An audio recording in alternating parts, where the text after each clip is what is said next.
ZNS Total Sports is brought to you by 4th Terrace Diagnostic Center.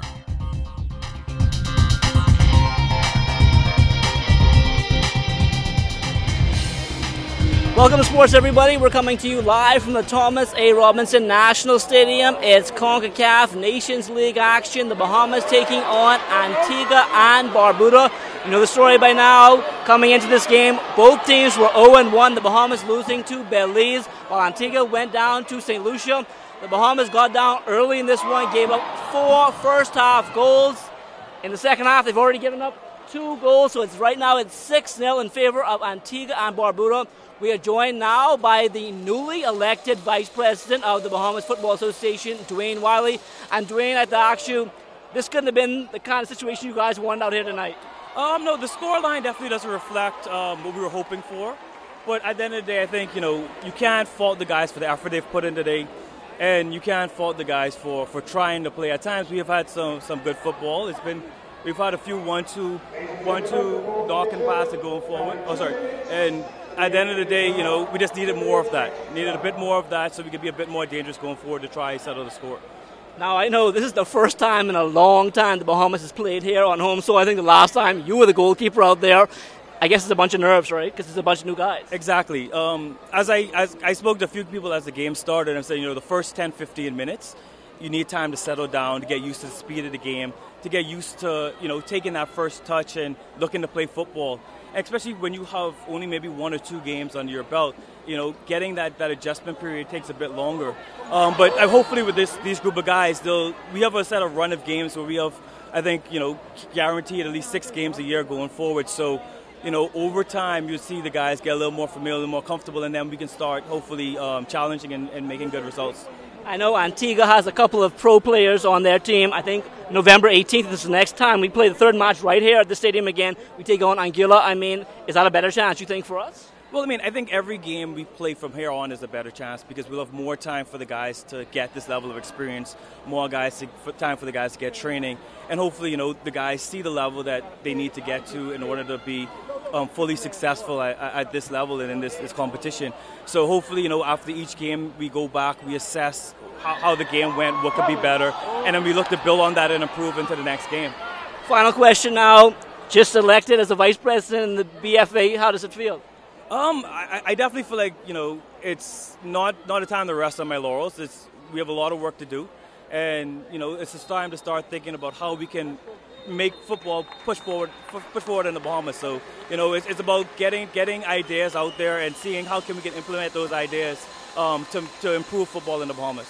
We want to thank Dwayne Wiley for joining us here. He just was elected as one of the vice presidents of the Bahamas Football Association, and the match has just concluded. The Bahamas losing 6-0 to Antigua. Like I said, the next match will be on November 18th, right here at the Thomas A. Robinson National Stadium against Anguilla. Come out and show your support. The Bahamas has about a month now to get some practice in, and hopefully they'll do better now at 0-2 in Nations League play.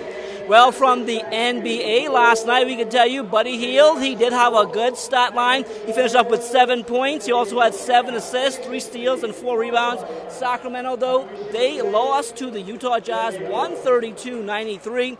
Buddy and the Kings, they will close out preseason play tonight against Portland, and then they will open up the regular season next week, Wednesday, against Utah.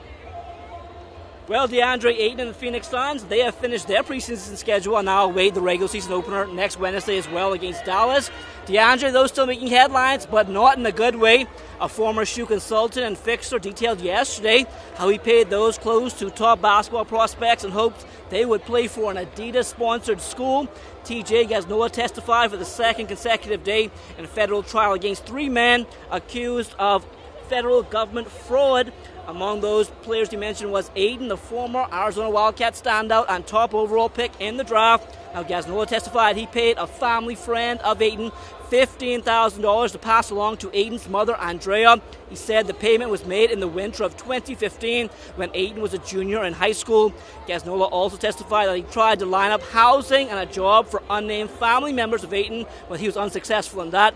Now, nothing, of course, can be done to Ayton as he's now a pro player, but the statements, they might affect his former university, the University of Arizona. It's coming down to a winner-take-all Game 5 tonight to determine who will move on to face the Olivia's Guesthouse Cybots in the Government Basketball League Championship. It's been back and forth so far between the Cabinet Aces and the Gladstone Road Liquor Panthers. As you know, the Aces, they took Game 1, Panthers taking Games 2 and 3. In overtime, the Aces coming back to force that winner-take-all Game 5 tonight. This is what it's all about. Win or go home. So if you have any heart, you'll come out here and give it your all. That's a great team over there. So we got to be hitting on all cylinders to beat those guys. We got to learn to close out the man. We got to learn to get up on the man. We good. We just saying we had one of our key players injured, and the next one was injured. So we all right. Next game will be full force. A national basketball certification and recertification clinic underway at the Kendall Isaacs Gym. Randy Cunningham is one of the instructors. We have a lot of new people. We have a lot of candidates for referees. We have a lot of new table officials who want to coming in for the first time. And then we have people who are recertifying. And that's excellent for the game. And then we have a lot of young people in here. My thing is, for the future of the game, we need youth. But the young officials, they grow with the game. And so people like me, we old and we're over the hill. I'm looking for young people anywhere from 15 to 25, 30. Those are the people we want, because those are the people who can be certified internationally as FIBA referees also. Ronaldo Maycock and Stephandre Wells are two of the participants. Going over the rules, basically things you know and basically things you didn't know, and just freshen up on it so you could know about it more. I used to play, don't play anymore. I still want to be around the game, so that's why I'm here now. It's important because I love the game of basketball and I want to know what I'm actually into. My intentions is to become a certified FIBA official. Japan will now host two of the biggest events on the athletics calendar in successive years after the IAAF Council voted to award the 2019 IAAF World Relays to Yokohama. Already preparing to host the 2020 Olympic Games in Tokyo, Japan will now welcome the athletics world a year earlier when it hosts the relays in Yokohama International Stadium May 11th and 12th. The first three editions of the relays were held in the Bahamas, and it was supposed to return to the 242 in 2019, but the government informed the IAAF it would not be able to host. IAAF President Lord Sebastian Coe thanked the Bahamas for its key role in establishing the World Relays as a successful competition and welcomed Yokohama as the second city to host the event. Just one Bahamian competition today at the Youth Olympics in Argentina. Adrian Curry taking to the track for the prelims of the men's 100 meters.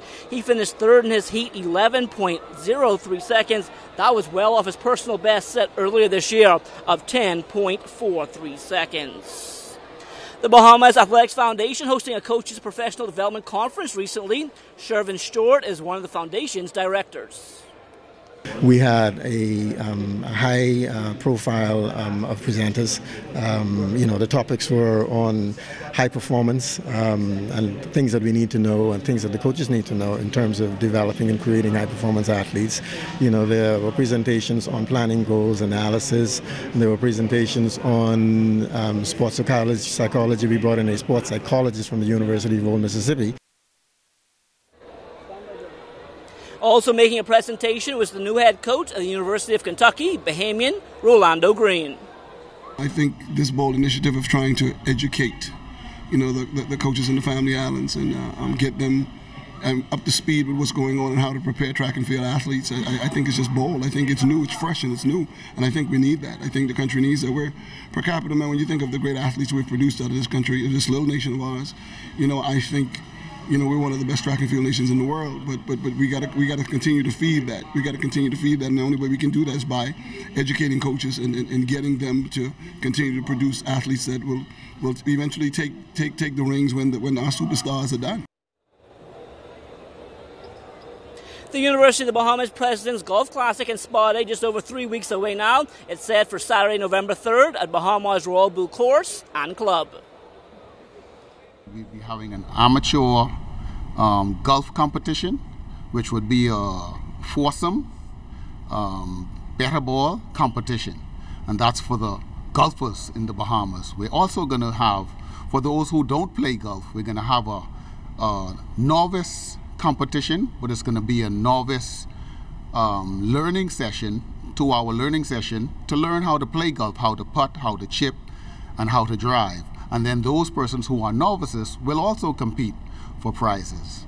And then thirdly, those who don't want to do golf at all, you just want to go to the spa, you can go and get a mani-pedi, a face bath, you can get a facial, you can get a jelly, the fingernail jelly treatment, gel treatments, and you can also get a hot stone massage as well. And that would come with a glass of champagne for the ladies. And then for the men, there would be a little different spa options, and that would come with a click. Now ahead of the President's Classic and Spa Day, they are having a happy hour at the Blue Tavern every Friday until the event between 6 and 8 p.m. So you might want to check that out. And for those of you wondering why we cannot show you any of the game out here tonight, some copyright rules, we're very sorry about that. But we will try and get that for you next time. Like we said, the match just ended out here at the Thomas A. Robinson National Stadium. Team Bahamas going down 6-0 to Antigua and Barbuda. The Bahamas back on the pitch again right here at the stadium on Sunday, November 18th, and that will be against Anguilla. And that will do it for sports. Stay tuned to check on weather, still to come.